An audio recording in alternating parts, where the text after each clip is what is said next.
Good afternoon. Thank you for joining us for this important press conference. My name is Ahmed Bedir. It's spelled A-H-M-E-D, and the last name is B-E-D-I-E-R. And I'm speaking today on behalf of this initiative for the Islamic Society of Tampa Bay area, and I'm joined with leadership from the Tampa Bay Muslim community, as well as interfaith leaders and our local organizational partners and affiliates. And we're here to announce an ambitious program to address the current crisis facing our nation of the migrant children that are separated from their families at the border and currently locked up in different detention centers around the country. Our religious faith calls upon us to protect the young, to protect children, and emphasizes the importance of keeping families connected. In fact, there is a strong tradition in our faith that our Prophet Muhammad, peace be upon him, had once said that there's a grave punishment for the person that separates a child from their mother. And in that spirit, we're coming forward to offer a solution to the crisis. Right here at the Islamic Society of Tampa Bay area, we are stepping forward and offering to host all 2,300 migrant children that are currently in detention. All of them. And this hosting also includes the cost of transportation. We've secured the pledges from local community members as well as business individuals that have pledged to cover the cost of the transportation and to bring them here to Tampa Bay.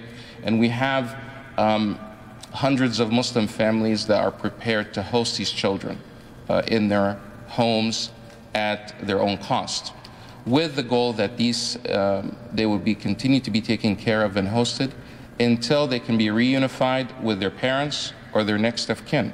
Our ultimate goal is to protect the children. And we don't want to get into the blame game and to point fingers of who's to blame. A lot of people are doing that now on television and debating who's responsible for this crisis.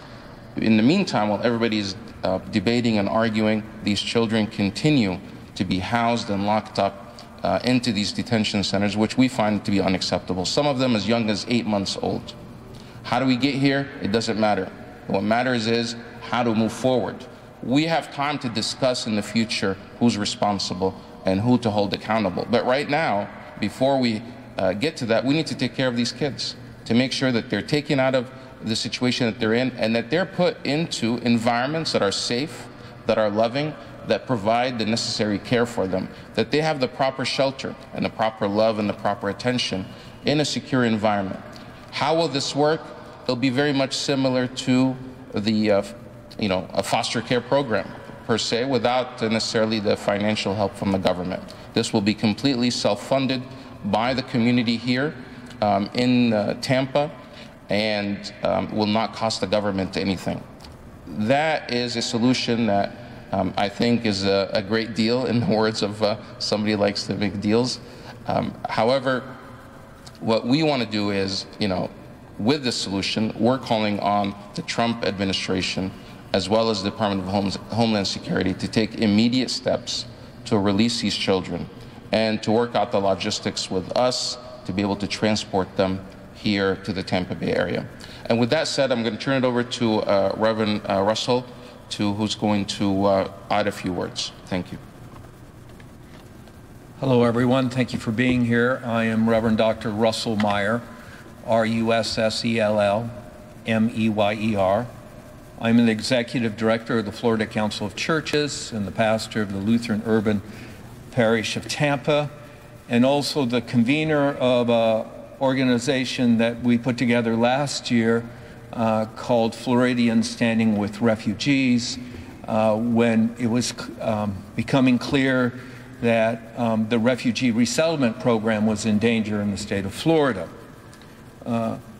My own tradition, the Lutheran tradition, understands the nature of this problem very deeply. Following World War II, 6,000 congregations across the United States welcomed and resettled hundreds of thousands of European families following the end of World War II because of the destitution that had been created by the war. We in the faith community who have had deep relationships with our traditions in our home countries, wherever they are, we understand from a deep gut level what it means to be a child fleeing violence. And we understand how critically important it is that that child be with the people they know who love them.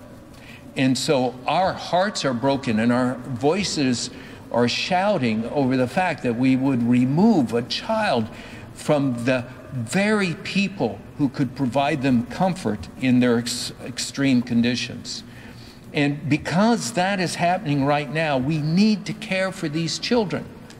And so the kind of program that ISTBA has organized and is offering up is exactly what faith communities in the United States of America have been doing for 4 and 5 generations. Actually going all the way back to the Napoleonic Wars. If you want to ask the question, why is a faith community doing this? It's because it's how it defines our footprint in the United States of America. We have always been the people who, because we understand God's love for us, that our first response of gratitude to God is to show love to those in extreme conditions. And so right now, one of the few alternatives to family detention centers is the kind of program that's being talked about here in Tampa. In Texas, it's operated by the Lutheran Immigration and Refugee Services, which is one of the largest resettlement agencies in the United States. So this very program that's being presented here in Tampa, we know it works. The problem is it's only been utilized on a small scale by the government. Here is an opportunity to use it on a big scale. And when you look at some of the numbers that have been suggested, that it's costing $700, $800 per night to house these children in tents in the hot sun, I would understand why a private detention corporation would object to what we're offering, because we're offering to do it for free. We're offering to do it out of the love of God. And that love of God transcends all religions. It's found everywhere. We define ourselves morally as human beings because of our love for the stranger in need. That is in all major religious traditions. That's what we're doing here today. And I'm very happy to be standing here with my brothers and sisters from the Muslim community and supporting them in this effort to provide a safe home and a sure passage for these children to find their mothers and fathers again. Thank you very much.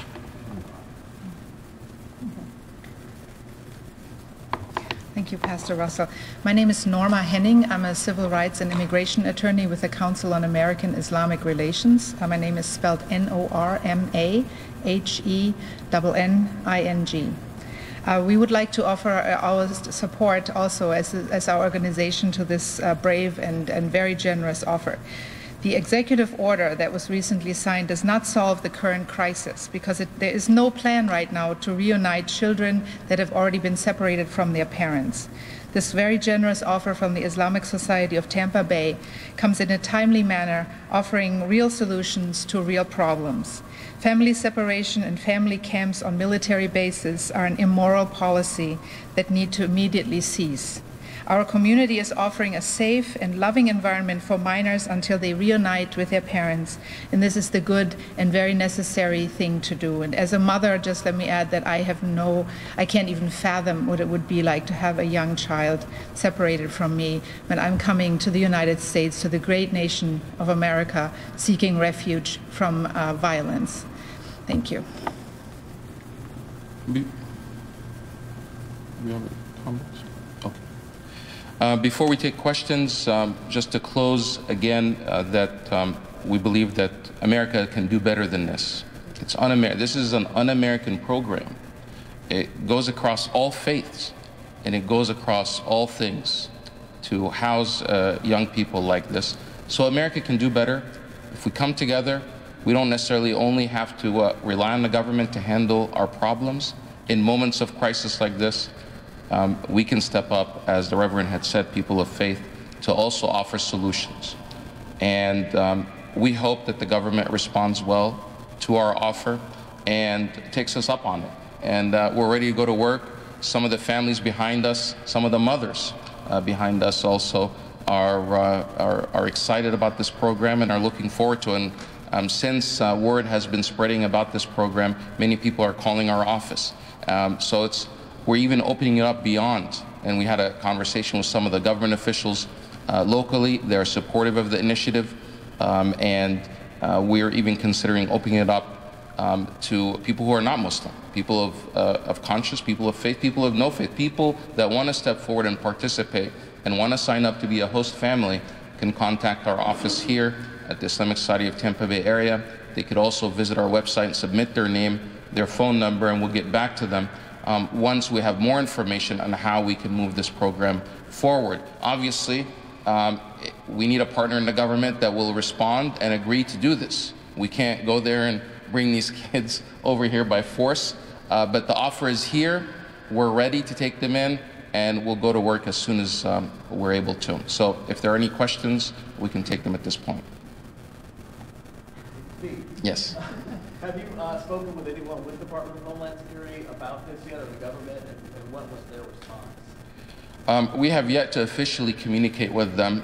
Things are moving so rapidly with this conversation that we're actually using the fastest way possible to use the media to communicate our offer to them, and we hope to hear back from them as soon as possible. Are you confident that they'll accept the offer? Yes, we are. I think, overall, I think people in government, regardless of what side of the political aisle they're on, they have good intentions. But sometimes people with good intentions make bad choices. And in the meantime, what we're seeing is the result of choices that were made. Obviously, something is wrong when you have children that are locked up and separated from their families. So we see no reason why anyone would oppose this program. It doesn't cost them anything, and it would be a safe way. And these families would be like guardians. They're going to ensure that these kids, and will be responsible for them. There's a certain responsibility and liability on the host families as well, because they want to ensure that these kids are taken care of the same way their own children, and they'll be responsible. For example, if they disappear, something happens to them. I think this would be a much better way to provide care for these children in a home environment. Children, belong in loving home environments, not in some institutions, not in some tents, not in the desert, not in military bases, or in some sort of detention centers. You mentioned the cost of bearing the cost of the transportation for the kids to come here. Have you calculated what that would be like? We've calculated that would be at least around anywhere between $1.5 to $2 million just in the transportation costs alone, and we've secured those pledges to do that. So it may seem like a lot for an individual, but when you have hundreds of people and you have an institution like this one stepping forward and raising the money and getting the pledges, it's not that, it can be done. And because there's so much outrage and so much sadness and people's hearts are torn apart by seeing the images, people want to respond. And there's a lot of fundraising campaigns that are going online. People want ways that they can help, and this is a way that they can help. How many families have signed up to do so? So far, I don't have the exact number, but it's over 100. How would you handle the language barrier? Well, we would use interpreters. Again, there's family language is, providing food, shelter, and care. It's probably going to be a little bit better. And also, I'm surprised, forgot, we do have an on-site clinic that will provide health care for them for free. This clinic is already available to the community for free as long as you don't have insurance, so medical care would be provided. But the language barrier would be similar to the language barrier where they're at now. They're being housed in facilities where there may be limited Spanish speakers, but we do have Spanish-speaking family members here in the Tampa Bay area that can provide translation services. And children pick up on language really quickly, and it doesn't, providing love and care goes a long way. That language, that crosses all languages and all barriers, as long as they feel that they're in a safe environment, in a safe place with a loving family that's providing for them and sheltering them, and they know that this is temporary until they are reunified with their next of kin or their family members.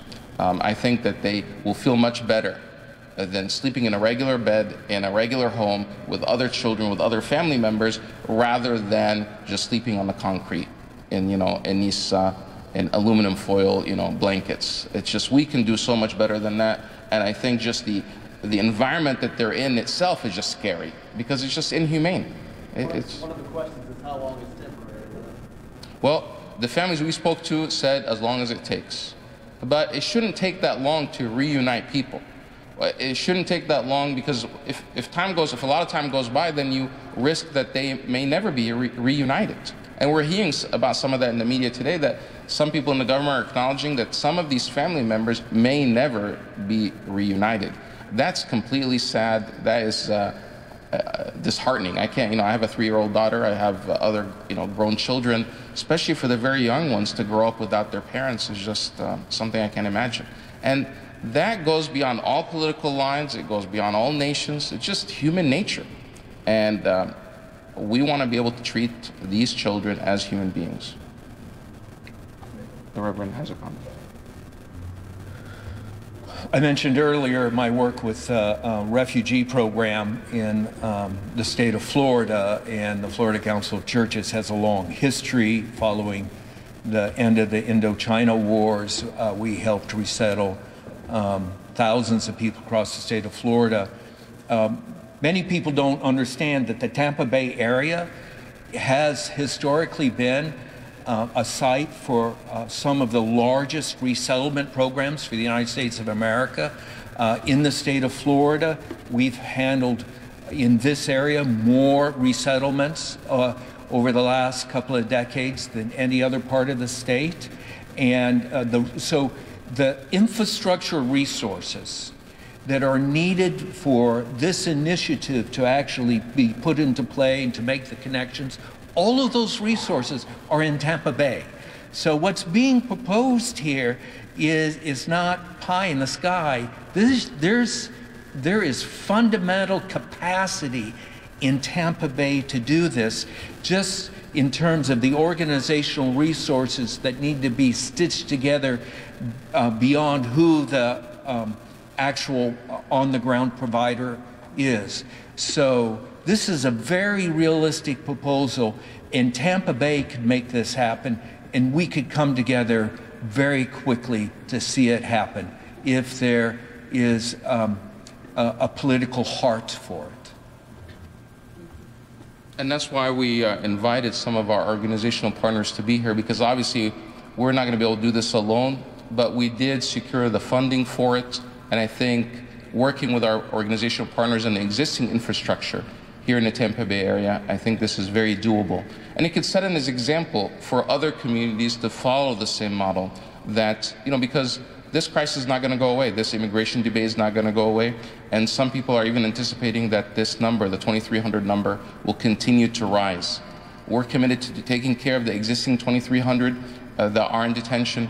But if there are more, then we urge other communities to follow this model, this example of coming together and to raise the money within their communities. And this, sends a message to the world that the American people are not going to stand idle and watch as children are being treated this way. That we're going to step up, do our part, come together, and if the politicians can't resolve the problem, then we're going to do what we can to resolve it or to offer solutions, because at the end of the day, we are going to be asked by our God, especially in our faith. If you're a person of faith, God is going to ask us, when we saw this happening, how did we respond to it? And we'll be held accountable in front of Him. This is our way of putting our faith into action and practicing what we believe, and not just simply just preaching it. We have to do our part and step up. So with that said, that concludes our press conference. Thank you very much for joining us. Assalamu alaikum. Thank you.